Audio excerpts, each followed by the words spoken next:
Assalamualaikum warahmatullahi wabarakatuh. Halo semuanya, perkenalkan nama saya Aura Meyrita dari kelas 10 akuntansi 1. Di sini saya akan mempresentasikan mengenai salah satu kerajaan-kerajaan Islam di Indonesia. Saya akan mempresentasikan Kerajaan Banten. Jadi, mari kita saksikan. Kerajaan Banten. Kerajaan Banten atau Kesultanan Banten merupakan kerajaan Islam yang pernah berjaya di ujung barat Pulau Jawa. Didirikan pada abad ke-16, kerajaan ini mencapai puncak kejayaannya di bawah kepemimpinan Sultan Ageng Tritayasa dan menjadi salah satu pusat perdagangan maritim terkuat di Asia Tenggara. Awal mula dan masa kejayaan Kesultanan Banten didirikan oleh Maulana Hasanuddin, putra Sunan Gunung Jati pada tahun 1526. Berkat dukungan para ulama dan rakyat, Banten berkembang pesat menjadi kerajaan maritim yang makmur. Pada masa Sultan Ageng Tritayasa 1651 hingga 1683, Banten mencapai puncak kejayaannya. Kerajaan ini menjalin hubungan perdagangan dengan berbagai negara di Asia Tenggara, Timur Tengah, dan Eropa. Banten juga menjadi pusat penyebaran Islam di Pulau Jawa. Meskipun kuat, Kesultanan Banten harus menghadapi perlawanan dari VOC, kongsi dagang Belanda yang ingin menguasai perdagangan di Nusantara. Pertempuran sengit terjadi antara Banten dan VOC, dengan Sultan Ageng Tritayasa memimpin perlawanan. Kesultanan Banten. Dalam bahasa Sunda, Kasultanan Banten dikenal di dunia barat sebagai Bantam, adalah sebuah kerajaan Islam, pernah berdiri di wilayah Banten, DKI Jakarta, sebagian Jawa Barat dan Lampung, Indonesia. Kesultanan ini berawal sekitar tahun 1526. Ketika Kesultanan Cirebon dan Demak memperluas pengaruhnya ke kawasan pesisir barat laut Pulau Jawa. Dengan penaklukan beberapa kawasan pelabuhan, kemudian menjadikan sebagai pangkalan militer serta kawasan perdagangan sebagai antisipasi dari wujud perjanjian antara Kerajaan Sunda dan Portugis di tahun 1522 Masehi. Masa kejayaan Kerajaan Banten. Masa kejayaan Kesultanan Banten dimulai pada sejak abad ke-16 sampai awal abad ke-17 di bawah pemerintahan Sultan Ageng Tritayas yang merupakan sosok di balik kesuksesan Kerajaan Banten yang berkuasa dari tahun 1651 sampai 1683. Keruntuhan Kerajaan Banten. Kerajaan Banten menjadi sasaran ekspansi kolonial oleh Belanda. Terlebih, pihak kolonial mengamankan basisnya di wilayah Batavia dan berusaha menguasai berbagai wilayah penting di sekitarnya. Munculnya perjanjian penarukan yang menyebutkan bahwa Kerajaan Banten mengakui kedaulatan VOC di wilayah Banten yang membuat Banten menjadi negara bawahan VOC. Di bagian internal, Banten sendiri terdapat perpecahan internal dan perselisihan yang mengakibatkan terbaginya kesultanan menjadi dua bagian, yakni Banten Lama dan Kerajaan Banten Kirang. Sampai akhirnya, Belanda berhasil menaklukkan Kerajaan Banten setelah mengalami beberapa pertempuran dan konflik bersama pasukan pemberontak. Sultan Muhammad Syafiuddin selaku penguasa Kerajaan Banten saat itu menyerah pada Belanda tanggal 18 November 1832 yang menandai keruntuhan dari Kerajaan Banten. Peninggalan Kerajaan Banten. Peninggalan Kerajaan Banten merupakan bukti kejayaan dan keberlanjutan peradaban yang perlu diapresiasi. Beberapa peninggalan yang masih dapat ditemukan hingga kini antara lain adalah Masjid Agung Banten. Masjid ini merupakan peninggalan Kerajaan Banten yang juga dijadikan sebagai simbol kejayaan Kerajaan Banten. Masjid ini memiliki kompleks dengan luas tanah sekitar 1,3 hektar dan dikelilingi pagar tembok setinggi 1 meter. Keraton Surwasarwa. Keraton ini terletak di Desa Banten, Kecamatan Kesemen, Kota Serang. Bangunan ini merupakan simbol kebesaran dan kejayaan Kerajaan Banten.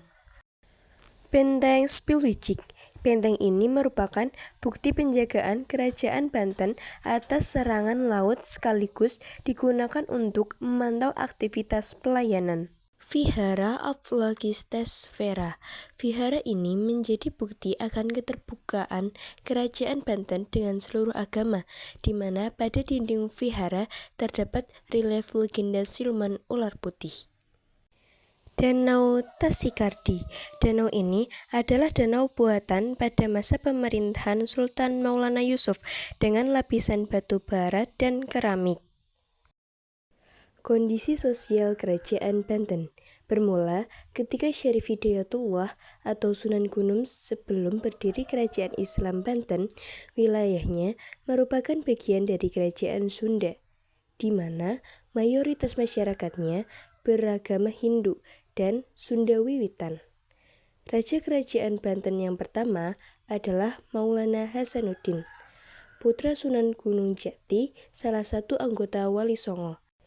Sejak Maulana Hasanuddin memerintah, kehidupan sosial masyarakat Banten pun secara berangsur-angsur berubah.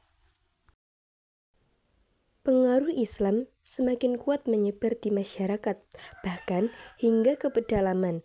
Masyarakat yang menolak pengaruh Islam dan memilih mempertahankan tradisi-tradisi serta kepercayaan lamanya, menyingkir ke pedalaman.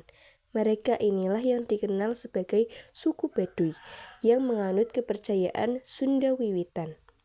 Selain dipengaruhi agama, perubahan pada kehidupan sosial masyarakat, Banten juga dipengaruhi oleh perekonomian kerajaan.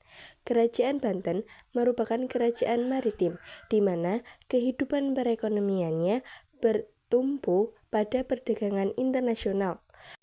Pelabuhan Banten ramai dikunjungi oleh para pedagang dari berbagai negara, mulai dari pedagang Eropa, Arab, Iran, India, Cina, dan masih banyak lainnya.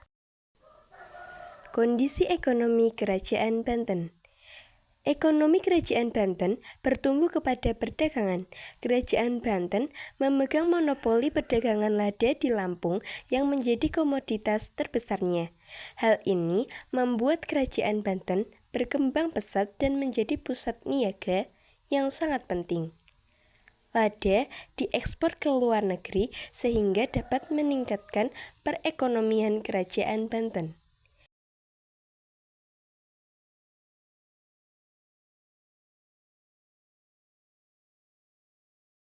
Jadi, kondisi ekonomi Kerajaan Banten bertumbuh pada perdagangan lada yang berasal dari Lampung.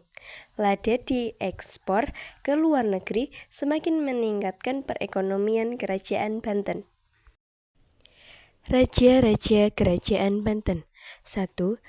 Sultan Maulana Hasanuddin atau Pangeran Sabagingin dari 1552 hingga 1570. 2. Sultan Maulana Yusuf atau Pangeran Pasarean dari 1570 hingga 1585. 3. Sultan Maulana Muhammad atau Pangeran Sedang Rana dari 1585 hingga 1596. 4. Pangeran Ratu dari 1596 hingga 1647. 5. Sultan Abu al-Ma'al Ahmad dari 1647 hingga 1651. 6. Sultan Ageng Tritayas atau Sultan Abu Al-Fatih Abdul Fattah dari 1651 hingga 1682. 7. Sultan Haji atau Sultan Abu Nasar Abdul Qohar dari 1683 hingga 1687. 8. Sultan Abu Fadl Muhammad Yahya dari 1687 hingga 1690. 9. Sultan Abu Mahasin Muhammad Zainul Abidin dari 1690 hingga 1733. 10. Sultan Abu Fatih Muhammad Syaifa Zainul Arifin dari 1733 hingga 1747. 11. Ratu Syarifah Fatimah dari 1747 hingga 1750. 12. Sultan Arif Zainul Ashiqin Al-Qadri dari 1753 hingga 1773. 13. Sultan Abdul Mafakhir Muhammad Aluddin dari 1773 hingga 1799. 14. Sultan Abdul Fath Muhammad Muhyiddin Zainus Salihin dari 1799 hingga 1803. 15. Sultan Abdul Nasar Muhammad Ishaq Zainul Muttaqin dari 1803 hingga 1808. 16. Sultan Muhammad bin Muhammad Muhyiddin Zainus Salihin dari 1908 hingga 1813.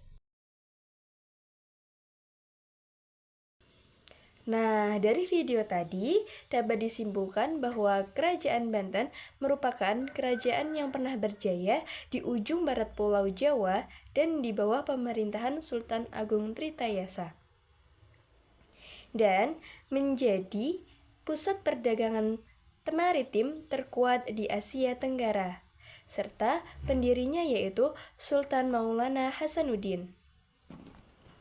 Sekian dari saya, mohon maaf bila ada salah kata. Wabillahi taufiq wal hidayah. Wassalamualaikum warahmatullahi wabarakatuh. Terima kasih.